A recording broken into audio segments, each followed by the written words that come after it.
To understand why the moon feels haunted, we have to look at the unique physics of lunar seismology. On Earth, our planet is damp. The presence of water in the crust acts like a sponge, soaking up the energy of an earthquake and killing the vibration within minutes. But the moon is a dry, rigid desert of rock and glass. When a moonquake strikes, the energy has nowhere to go.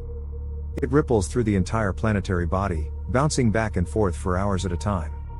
Apollo-era seismometers revealed that the moon can vibrate for over an hour from a single impact. As these vibrations travel through the regolith and into the boots of an astronaut, they transform into infrasound, sound waves below 20 Hz. We cannot hear them, but our bodies feel them as a form of atmospheric pressure, a silent weight that the brain struggles to interpret. The psychology of infrasound is where the mystery turns truly dark.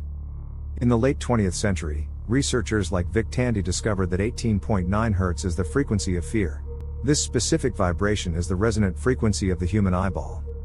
When your body is hit by these waves, your eyes begin to vibrate internally, creating peripheral hallucinations, gray, flickering shapes that appear in the corners of your vision and vanish when you turn to look. Simultaneously, infrasound triggers a primal response in the amygdala, the brain's ancient alarm system. It signals a threat where none exists, inducing a crushing sense of sorrow, coldness, and the absolute certainty that you are being watched.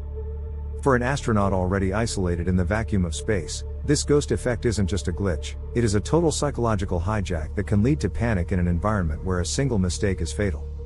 As we move toward a permanent human presence on the moon with the Artemis missions in 2026, this lunar madness becomes a professional hurdle for the future of colonization.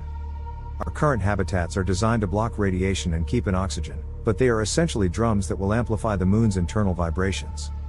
If the very ground we build on is vibrating at the frequency of human terror, we aren't just building a base, we are building a pressure cooker for the human mind. Some theorists suggest that the space music reported by Apollo 10 astronauts or the strange presences felt by lunar explorers were the first recorded encounters with this infrasonic haunting. We are entering a world that doesn't just want to keep us out, it is a world that possesses a natural, rhythmic defense system that targets the human psyche. The what if of this discovery is perhaps the most unsettling. If a dead world like the moon can generate frequencies that induce hallucinations and dread, what does that say about the nature of our own reality? Are the haunted places on Earth simply geographical pockets where the crust vibrates at these specific frequencies? As we prepare to live in the lunar shadows, we must ask ourselves if we are prepared to share a world with the ghosts created by our own biology. This channel is dedicated to exploring these invisible borders between physics and the paranormal, tracking the mysteries of the cosmos that science is only now beginning to quantify. If you want to stay ahead of the discovery and see the data NASA is still trying to decode, you need to be part of this community.